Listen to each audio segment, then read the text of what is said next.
Hello there. This is Dr. Angela Byrd-Wright, Division Equity Leader, and I'm excited to be with you today as we continue our work in regards to the advancing equity here in Hampton City Schools.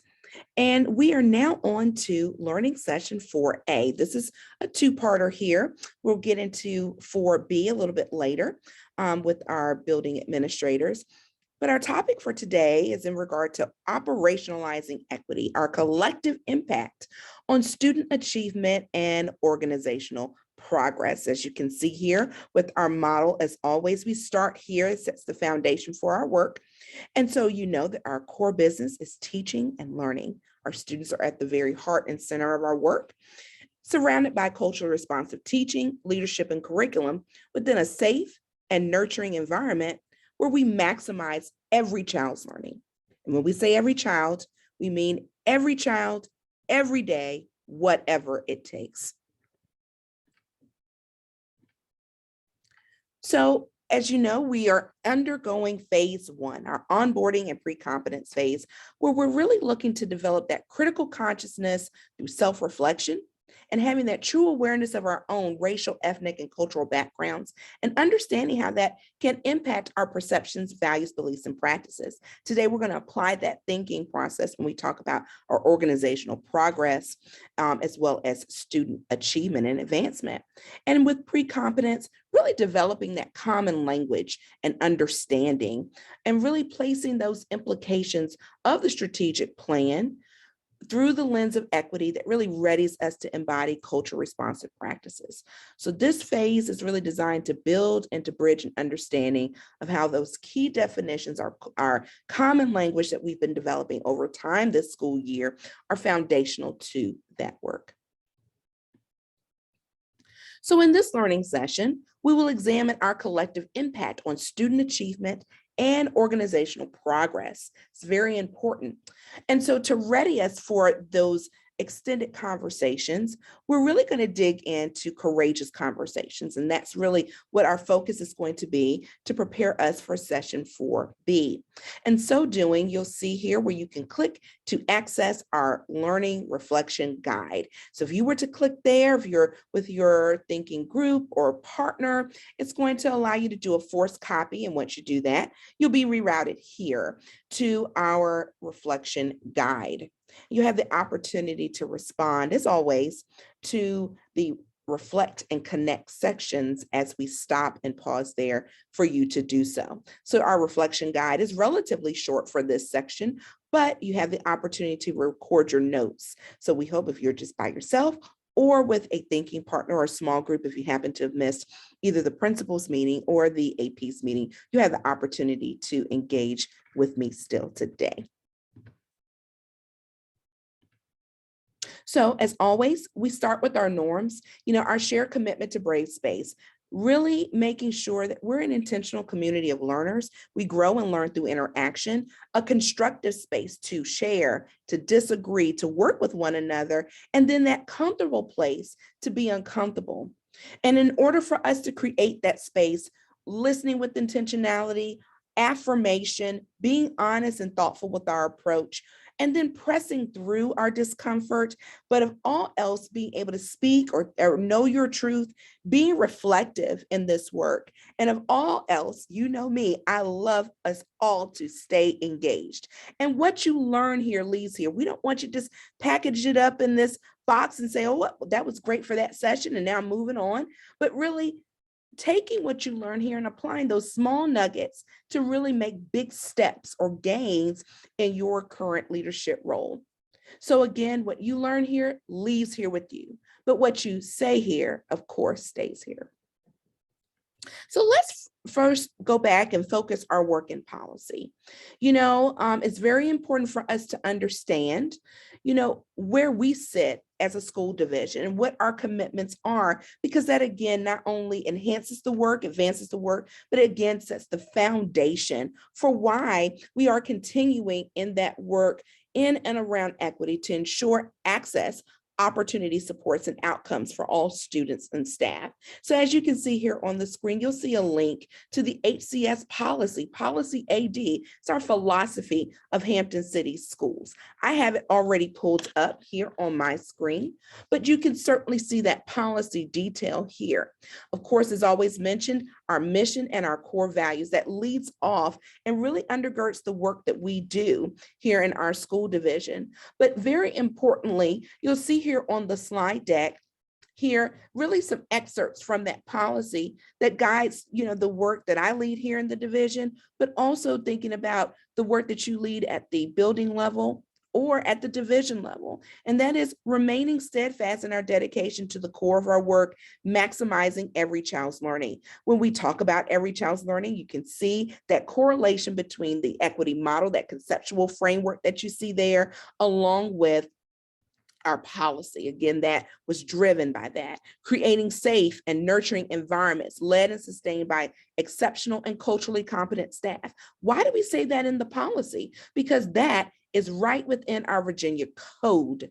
And if you were to click here on 22.1-298.7, you're going to see referenced here in the Code of Virginia that teachers and all licensed school board employees, that's me, that's you, are to undergo cultural competency training. That is in our Code of Virginia. That is certainly a part of the law, and our policies again reflect not only the code, but what we stand for here in this school division. And that is each school board shall adopt and implement policies that require each teacher and any other school board employee holding a license issued by the board to complete cultural competency training in accordance with guidance issued by the board at least every 2 years. Well, look at us here in Hampton City Schools. We're already undergoing that training and moving right on along in accordance with not only the code, but we've established a policy to state that really our nurturing environments, the environments we create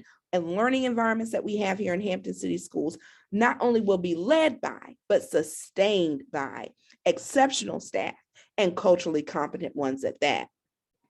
Next, you'll see eliminating disproportionality and achievement gaps in student performance through a comprehensive support system of care and a guaranteed and viable curriculum. Again, that equity model and conceptual framework go right along hand in hand with the policy. Again, keeping our students at the very center and around that quality teaching and learning within a safe and nurturing environment. That's that comprehensive support system of care, because we know it's beyond content to reach all children and adults here in our school division, and a guaranteed and a viable curriculum. We know it's guaranteed and viable if we continue to use it. And that's why our model is really based in quality teaching and learning, and then establishing high quality instructional learning opportunity. It flows right into the next phase here, and resources that are inclusive of culturally responsive practices that reflect, validate, and affirm the diverse community in which we serve here in Hampton Schools. And just to share with you, we're undergoing that curriculum reframing and auditing process right now as we speak with our curriculum instruction and assessment team that really speaks to the policy. And then recognizing that students differ in their rate and manner of cognitive development, and making provisions for individual differences in their learning rates, interests, and styles. So as we really hone in on these two areas that you see reflected in the screen, given and knowing that, look at us scarfing it up. Dr. Richardson would be so proud for saying that today. But given that we know our policy, given that we understand our Code of Virginia and where we sit and our equity model and framework, here's the question to ask for yourself if you're on your own to reflect on your reflection guide or with your thinking partner or group. What then is the moral imperative for equity work? I'm going to give you a moment. This will be a great time to pause the video, and then I'll see you in just a moment.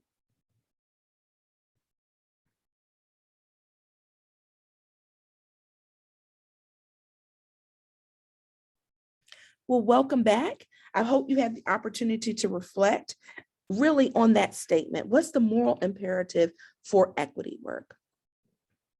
So as we move forward, The next two sessions really are going to cause us to dig deep and shift our paradigm in our thinking and our interactions, what we may believe of and about others. And so I want you to have the opportunity to really hone in and go back to that commitment to brave space, staying engaged in the process. So you're going to have the opportunity now to go to student.desmos.com, and you're going to type in this particular code here and have the opportunity to engage in just a very short self-assessment. You're going to see that link here in your reflection guide. So you can certainly click there and go directly to that activity.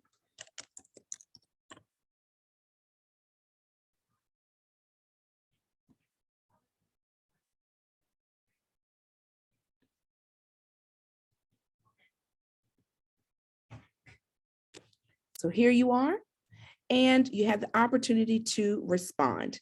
This will be a good time to pause the video now so that you can have the opportunity to respond to the self-assessment, and then we'll come back together.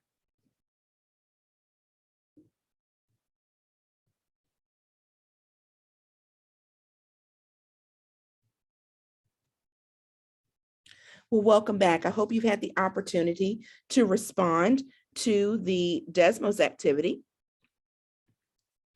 And let's just check out a couple of responses that were gathered from our principals and assistant principals and division leadership over our last two sessions here when we met with principals, when I conducted this session in person with our principals and assistant principals. So you can see some of the statements that are gathered here about, the feeling of being able to talk about issues related to culture, diversity, equity, or inclusive practices. So you see that listed here and outlined, okay?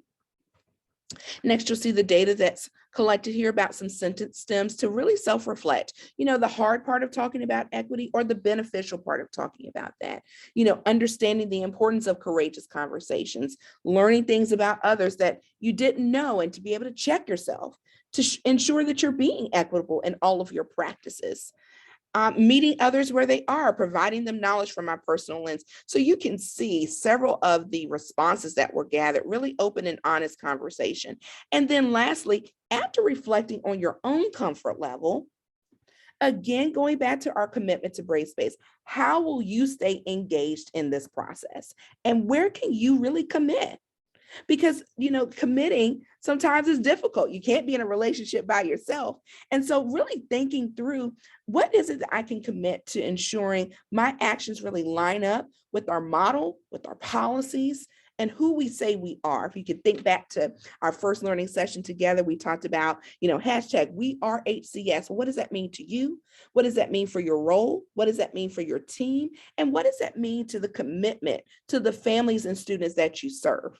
And so that's very important when you think about your own self-reflection. What is it that you can commit to doing to stay engaged in the process? So you can see some of the responses here from members of the team.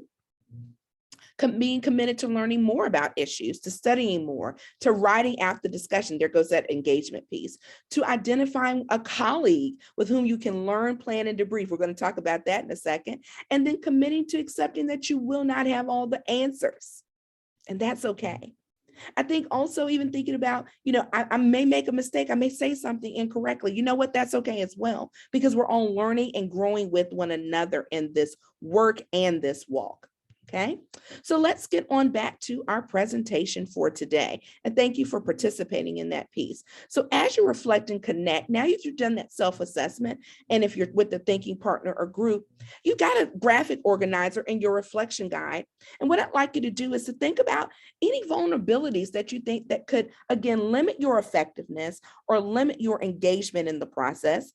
What are two strengths that you believe that can lead to open and honest dialogue about this work? And then at least one need that, if met, would improve your ability to engage in difficult or courageous conversations.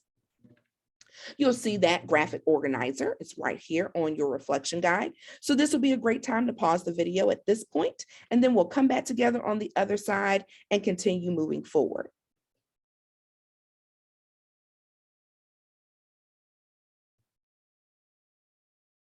Well, welcome back.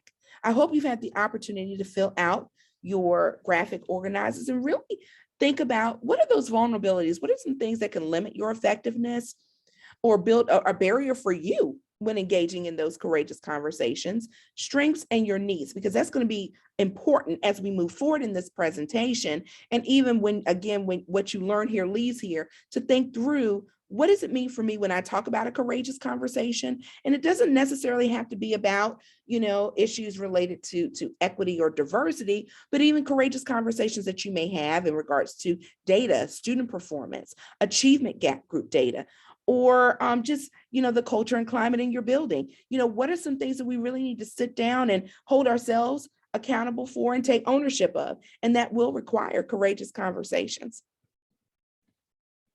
So when we think about courageous conversations and getting ourselves ready for them, there is a model for that. It's the reiterate, contemplate, respire, and communicate model. So when we're talking about reiterate, we're stating what you heard, making sure you process what was stated, not always being prepared with an answer before you can hear someone fully.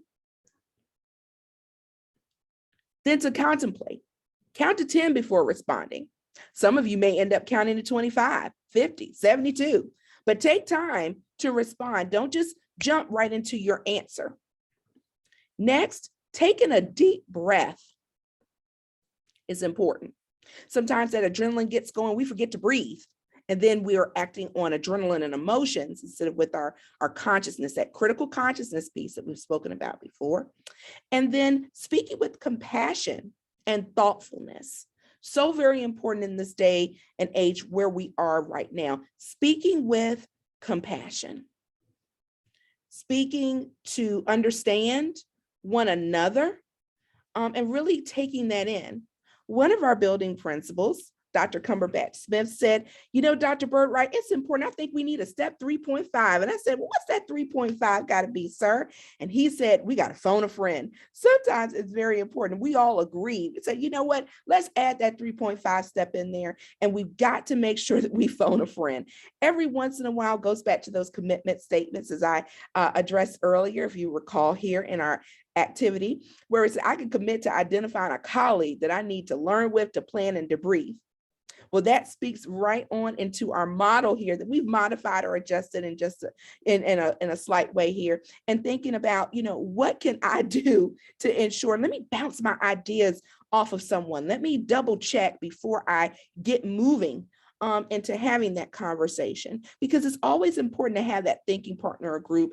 And you've noticed throughout our conversations here over the last several months that we have the opportunity to stop, to pause, and to reflect and connect about our work before we start to speak. And that causes us, again, in alignment with that, building that space and bridging that space for, that brave space, is to listen with intentionality so that we can speak with purpose. And so that's how we can reflect and connect to this work as we move forward into courageous conversations. So you can see here on the screen, we've got some stormy seas here. And sometimes, courageous conversations kind of, get the waters a little choppy, but it's important that we have those conversations. And why is it important? Because it allows us to engage those who won't talk. It sustains the conversation when things get a little uncomfortable or get diverted to something else, because we need to bring it right back into, well, what's the subject at hand? And then it deepens our work in the conversation where we can have that authenticity as we move forward so that meaningful, actionable steps can occur. So let's talk about the Courageous Conversation Compass. I'm going to let you hear from Dr. Singleton here, who is the author of the Courageous Conversation Compass.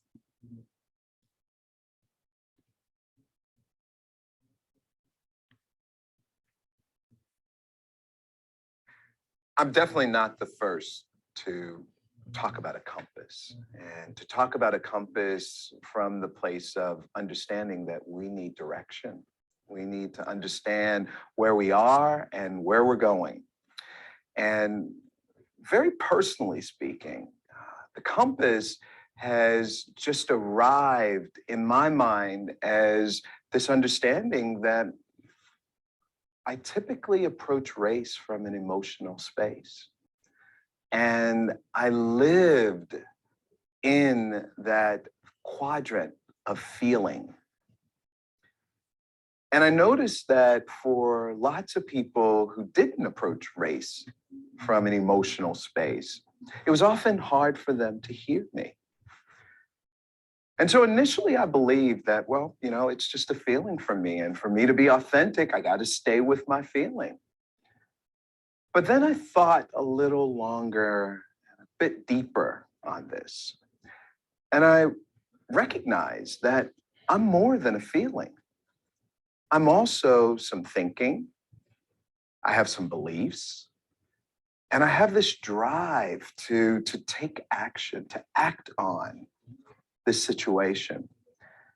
And so how would I get myself out of the feeling quadrant and into another quadrant? And I looked across this idea of what feels opposite to me, to my emotion, my intellect. And that's how the compass is not only designed, but that's how it was created.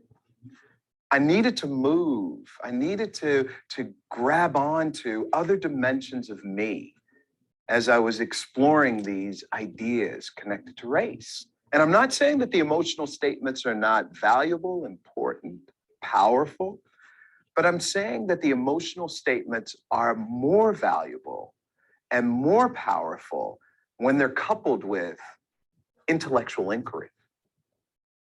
And so for me, the compass is centering myself on what's natural and normal for me, the emotion connected to race, with what I've also had to develop in me, my intellect and my ideas, and even my concerns and my questions about race. And when I put those together, I'm having a conversation in the acting quadrant that's way different. But even more, I now have a new belief about race. I have a belief that if I balance these things, the persons who are engaging with me have more of an opportunity to actually hear what I'm saying. And so as you can hear there, about knowing where you sit in the courageous conversation compass, and not always dealing with, racial issues or equity issues, but anytime you're in undergoing a courageous conversation, knowing where you sit. So for example, emotional, or that feeling, working from the heart, tending to respond, as you heard from him, about through your feelings. It causes that physical level of emotion. You feel those sensations of anger. It starts maybe at your feet and works its way up to your head, but thinking through your emotions. Morality or moral, being responsive to that deep-seated belief. It's either right or it's wrong. Or intellectually, your primary response is characterized really by, let me tell you what's the data saying. That helps to drive your conversation. And then relational, connecting through relationships, and really that having that relational response, where relationships are so very important to progress the work. So where do you sit on the compass? Because that's going to determine your opposite thinking. So for example, I know for myself, I tend to work from that intellectual side of the house. So for me, that emotional piece is difficult when I'm working with others. So I've got to think about not only when I'm speaking, but also how I need to be heard, and also saying things where when I say something, someone can listen back to me as well. So you may want to stop and pause for just a moment and really think about, where do you sit on the compass? Where do you typically act from?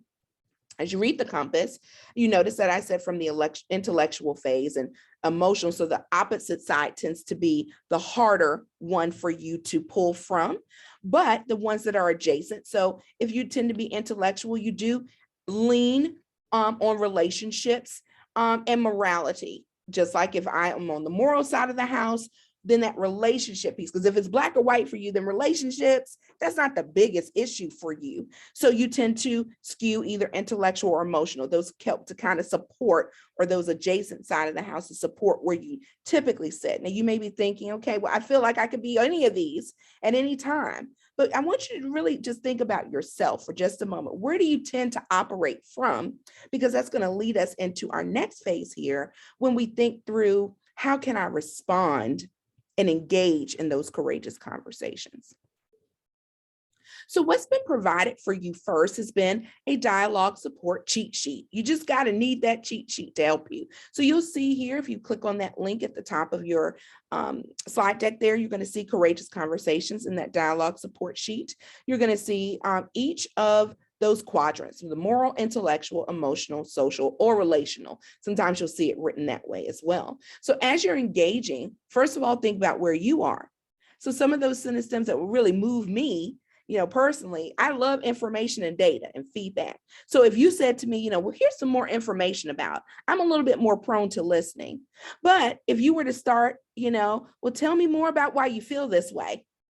That's a little bit harder for me to digest, me personally, because I know I tend to operate from that intellectual side of the compass. So as you think through, what's been provided for you here is a tool to help you as you evaluate, think about members of your administrative team or your leadership team in your building and who you work with the most. Where do you think that they could sit? And then start to think about, now when I'm engaging them in courageous conversations, I'm going to start here to draw them into the conversation, and then think of those particular sentence stems to sustain the conversation. So as you see here on the screen, first you got to center yourself, know yourself. Like this, to your own self be true. Know yourself and know where you are on the compass, and then identify the quadrant where an individual may fall, because it's very important to do that, because a good way to stop a courageous conversation is to blow it up. And that's not knowing where you are and then engaging in stems that really don't impact the person or persons to whom you are speaking.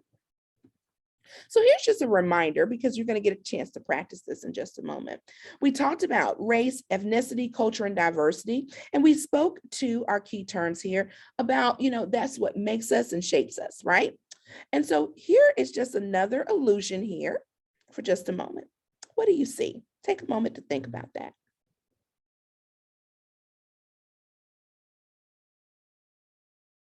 All right, let's try again. Maybe that picture's coming back into focus a little bit more.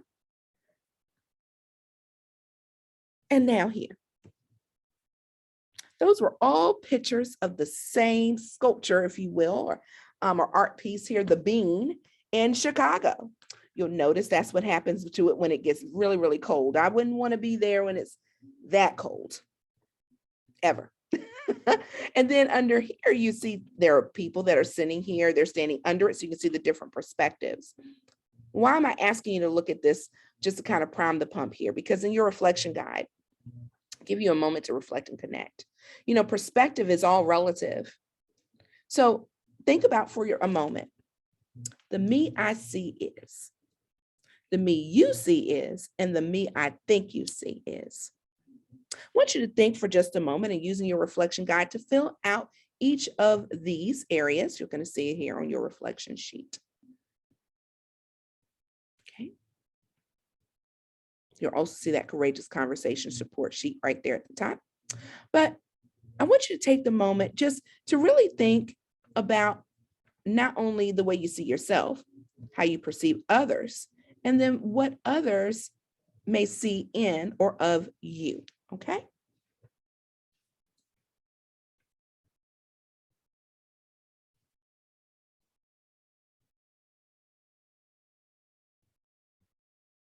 Welcome back. I hope you've had the opportunity to really think through for yourself and really reflecting, because here's the key quote here for today as I leave you, and that is, social structures that exist in our society are frequently based on culture. So schools do not merely inherit or manage identities, they create and enforce identity meanings. So schools can structure the embodiment performance or interruption of sustained or inequitable structures. So as long as students and staff are insulated from these realities, they will have little reason to change their behaviors or attitudes. So it's so important to understand the reality of where we sit so that we can continue to move forward and engage in those conversations.